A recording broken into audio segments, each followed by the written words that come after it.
Rwanda, a country of 1,000 hills. This is a beautiful country, one summit after the next, surrounded by meandering valleys, a paradise by all accounts.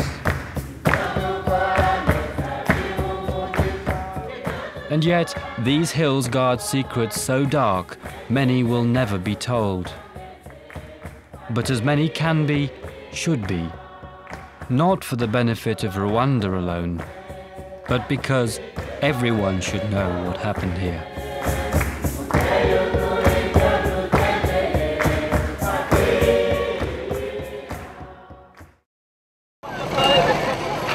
Kigali, capital city of Rwanda. An ordinary city with people coming and going to school, running their businesses and making their way to church just like anywhere else. But there is hardly a place that you can put your foot here without being on the spot where someone was once beaten, raped, or slashed to death by a machete. This whole country is a memorial to the dead, and yet it still has to live.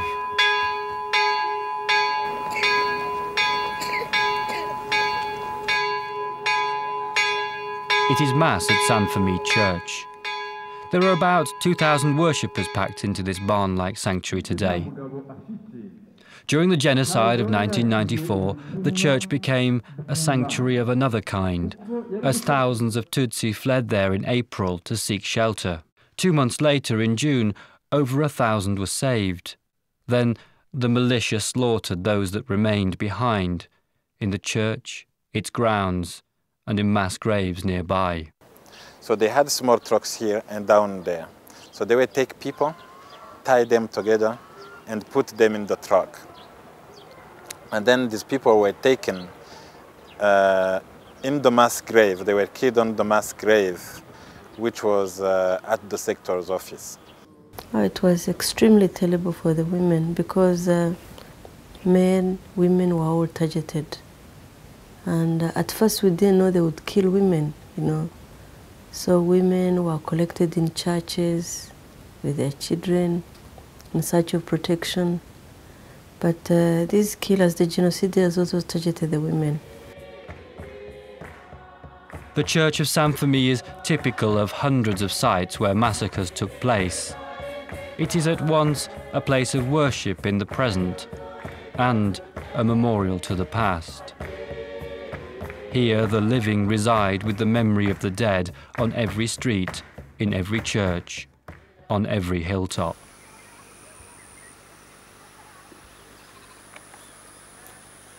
This is Gisozi.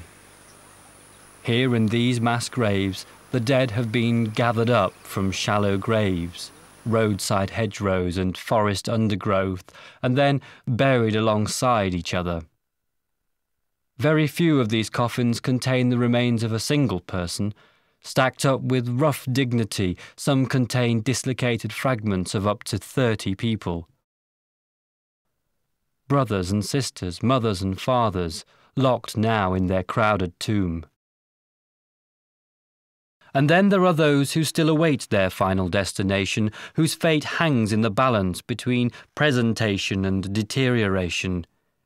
It seems so unfair they are still kept waiting. But strangely, not all survivors want the evidence to be buried. Not yet, anyway. One suggests to me that once they are buried, they become nothing more than beds of flowers, and then conveniently forgotten.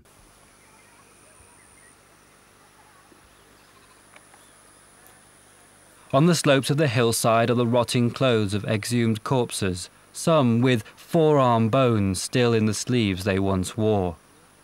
And not 50 meters away, the near-completed memorial building designed to tell the story of the genocide, with neither artifacts nor images to tell that haunting narrative as yet. First of all, the number of people who are killed in our country, 1 million in 100 days. It's not easy to comprehend, you know. So even the management, you never know where to begin. We had over 400,000 orphans To us, after the genocide, the children were a priority. So the issue of the memory, first of all, we have human remains scattered all over, you know. We've not managed to finish to bury the dead. We've got about 200 sites in our country, you know. We've tried to keep some churches, to keep some buildings. Some people have tried to construct, but everything is unfinished. Rwanda wants to tell its story, but does not know how. And so, both the living and the dead are waiting patiently in silence.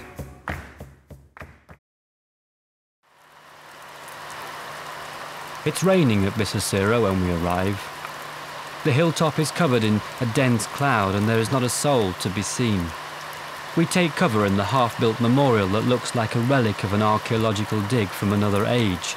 It is difficult to believe that the genocide only took place 7 years ago when you stand in this desolate ruin.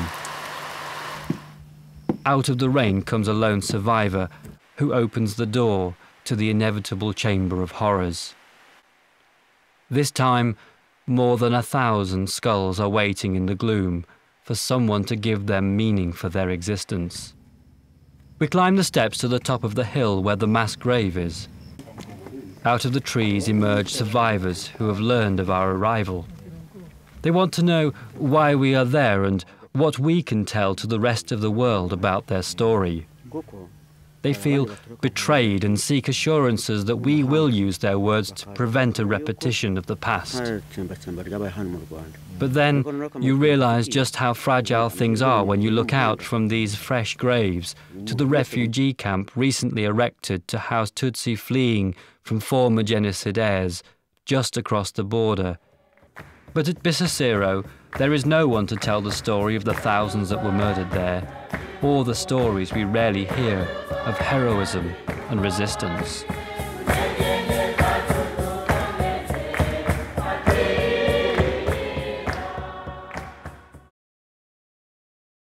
Murambi is perched on a quiet hilltop where it was decided 15 years ago to build a school. Although not quite complete in 1994, most of the buildings were constructed. Now, they are memorials in their own right. It is said that 27,000 Tutsi were murdered on this hilltop. Many were buried in mass graves at the site itself. But a couple of thousand corpses have been held back as evidence of the atrocities. The old and the young, mothers and babies, are laid out here in their limed existence on wooden slats for beds. This picture of still life, of a community frozen for all time, is one of the most grotesque and yet powerful statements of the overwhelming power of genocide. The problem now is what to do next. These corpses cannot lie here forever. Even they need a final resting place. I inquire as to who will care for them, who will meet the cost of some form of dignity, and who will tell the story that needs to be told. Pressing questions with few answers. And so, for the foreseeable future, they must lie and wait. There is a particular site which is so special to us, the Nyamata site, where a number of women and children were killed, you know. Their fathers left them in that small church for protection and went to protect the village. So these genocidal passed behind and killed all the children and the mothers, you know. Now the bodies are just there, the skulls are there. You can even see, you know, where they were cutting babies. You can see it, you know. You can see on the head, you can see the skulls, you know. So we feel this is part of memory that should not be lost, you know. But how to keep it and how to preserve it is a big challenge for us. There are memorial sites everywhere in Rwanda. At Songa on the roadside, at Kabgayi by the first colonial monastery, at Kibuye in the stadium, at Butare in the university where teaching staff killed their own students and colleagues, and at the Ito School at Kichikiro, where the United Nations was protecting over 2,000 frightened Tutsi who had sought shelter with them. Today, they lie at Nyanga, a few hundred meters up the road, where they were taken and butchered after the UN had left them at the mercy of their killers. And so, the genocide is everywhere. And if this were not difficult enough, today the killers are either in jail, in the very towns in which they killed, or worse, living in their own homes, in impunity.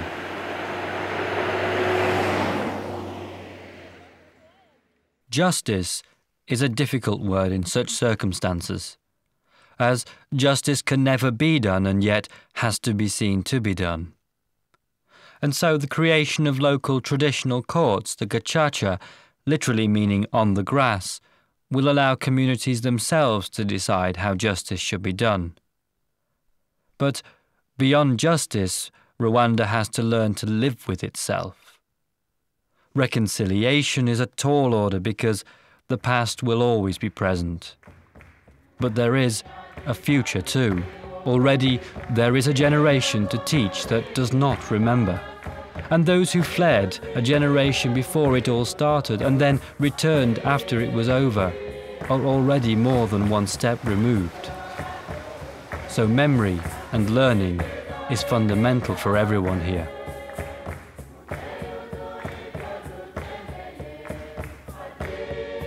These sites are in Rwanda, but they're not Rwanda's sites. These are our sites too, places where we must discover ourselves.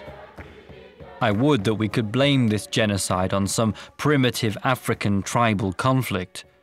But this genocide was West European, infused with ideology, moulded through propaganda, bureaucratically systematic, brutally efficient. These are sites to teach the world lessons it should have learned long ago.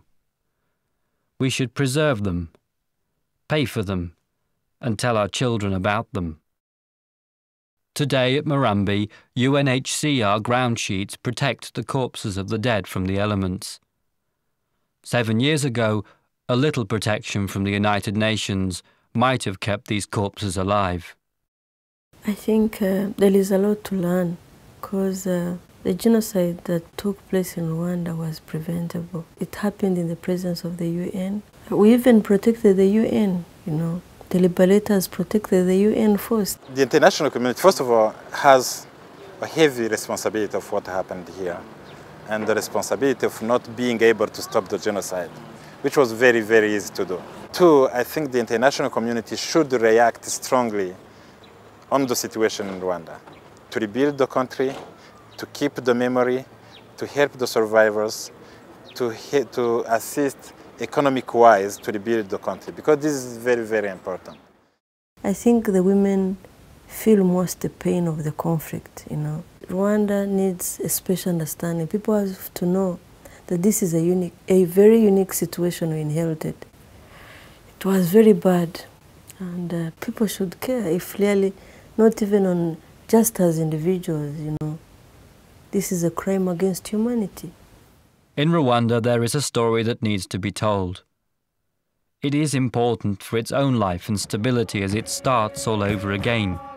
Commemorating the past and telling the story is part of preventing its repetition.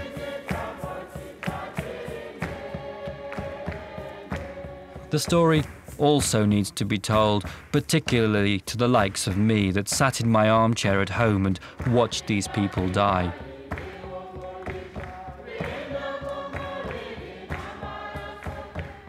We need to unlock the secrets of that story in its horrible, gruesome, devastating truth.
miss them forever, and you miss them every day.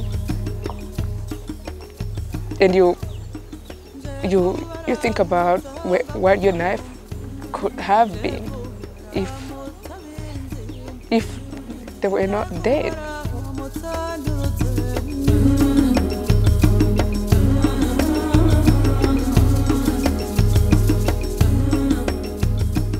Rwanda has a sad story, but one that needs to be heard.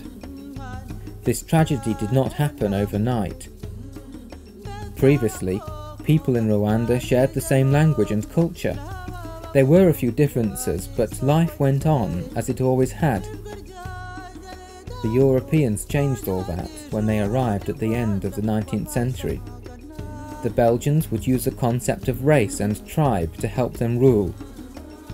The Tutsis were favoured and the Hutus made subordinate, while the Twa people were excluded by everyone. And so the ethnic divide began. Identity cards were introduced. For some, these were passports for opportunity. Years later, they would become a warrant for death. Western institutions reinforced and institutionalized discrimination. As Rwanda moved towards independence, the former colonial masters switched allegiance to the majority Hutu and allowed the extremist Hutu Power Party to control the government in 1962. Violence against the Tutsis immediately broke out. Many argue that the genocide had already begun. Even before the genocide in 1994, we've had massacres, you know. In 59 there was the first massacre, 61, 63, 65, 73. So the genocide came in as a climax. Hundreds of thousands of Tutsis fled to neighbouring countries. The perpetrators were not punished, and so impunity led to a culture of discrimination and persecution. In 1989, coffee prices slumped, severely damaging Rwanda's economy. A year later, the Rwandan Patriotic Front invaded Rwanda from the north. Formed by the children of those that had fled in 1959, they were attempting to liberate Rwanda. Propaganda against Tutsis intensified. And this had occurred through one of the most effective propaganda weapons ever created, which was the hate radio in Rwanda.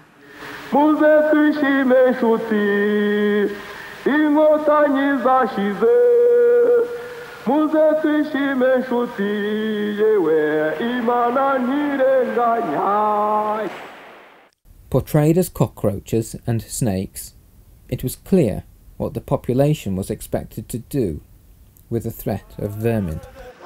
It is the intent that is so shocking, but I think that the planning took at least a year. 5th of October 1993, the United Nations sent a peacekeeping force. It was decided it would be small and it would be cheap. And in fact, it was so weak that I don't think it could ever have made a difference. But more importantly, it was the signal that this pathetic little force sent the extremists. The extremists looked at this force and realised that the international community was not serious. The United Nations received information about the planning of the genocide 2 months before it happened. But the UN headquarters and international community still refused to intervene. April the 6th, 1994, signalled the start of the organised killing when the president's plane was shot down. I was awakened by my cook on the 7th in the morning, telling me that Habyarimana had been killed and that the situation was going to be very, very dangerous for us. Within hours, roadblocks were set up around Kigali. The moderate Prime Minister, Agathe Uwilingiyimana, was murdered. A new government was quickly formed. Clearly, it was all carefully planned beforehand. Jewe, Yohani Kabanda, ku izina ry'Imana ishobora byose, ndahiye u Rwanda ko nzatunganya imirimo nshinzwe. The West immediately deployed soldiers to evacuate Europeans. Had the troops that came to evacuate the expats, and UNAMIR combined forces, the genocide could have been stopped in the first week. But they did not stay. Apart from a small volunteer force, the UN pulled out. The Rwandans, it seemed, were just not important enough. If people want help, we will decide whether we should involve ourselves or not, and we will base it on self-interest. The morning that followed the downing of the aircraft, Madame Albright sat in the Security Council and stated, not only is the US not going to intervene, it will support nobody who wishes to intervene. That the world failed to recognize this even before the genocide began, I think is one of the greatest scandals of the 20th century.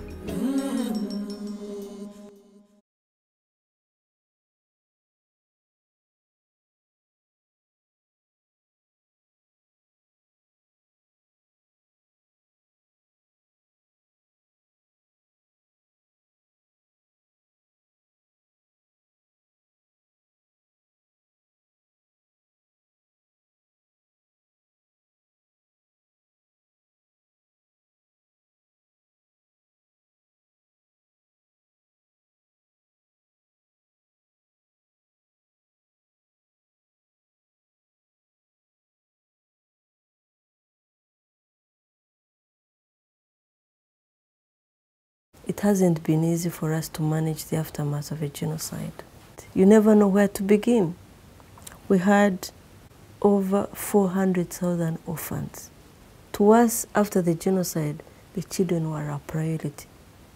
We had a big number of women who are sexually abused. We've got about 200 sites in our country, you know. We've tried to keep some churches, to keep some buildings. Some people have tried to construct, but everything is unfinished, you know. So this is a very big challenge for us. At Ntarama, thousands were killed taking refuge in the church. A few miles away, another church in Nyamata has become a symbol of the treatment of women and children in genocide. Mass rape took place here before the people were slaughtered. 20,000 people were killed at Nyarabuye while trying to escape to Tanzania. Today, the place marking their grave is hardly noticeable. At Murambi, 40,000 people were killed on this hill. 800 have been preserved in line and lie on tables in what should be classrooms for the living. Emphasizing the late arrival of the international community, United Nations ground sheets now offer the corpses a little protection from the elements. In Kigali, a building has been erected as a memorial paid for by the revenue from the Kigali City Council. One of the poorest nations on earth pays to provide respect for their people abandoned by the world. The building at Gisozi still remains empty. As elsewhere in Rwanda, the story is not yet told, and how the story is told will fashion the future.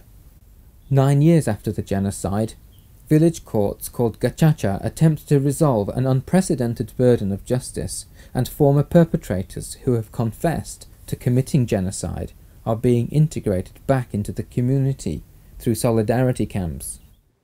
Meanwhile, others still mourn. Gisozi will be more than a museum.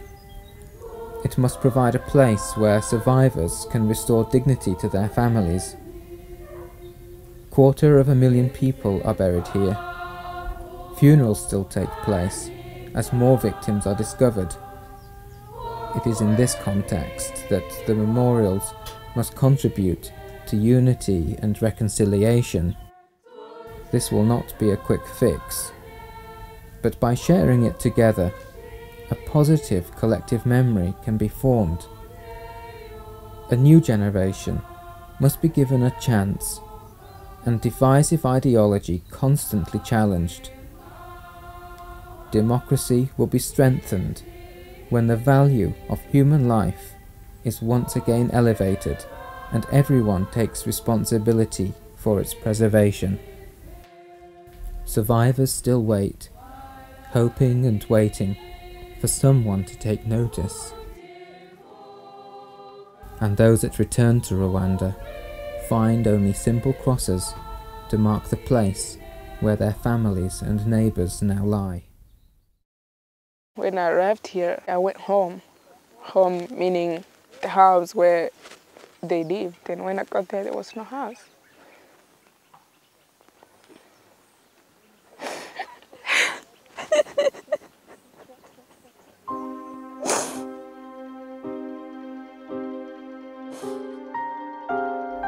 The Rwanda Fund will provide dignity, learning and hope. We can't turn back time, but we can show solidarity. We can preserve these sites so that as time passes and memory fades, the story can still be told, both for young people in Rwanda and for us outside to confront what happens when the world turns away in self-interest.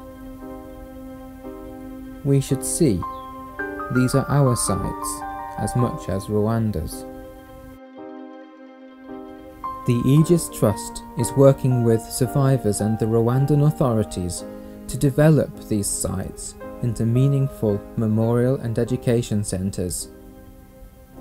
It may only be a gesture, but recognising their story will lend dignity to survivors, help them face the past, and allow their children to build a future together.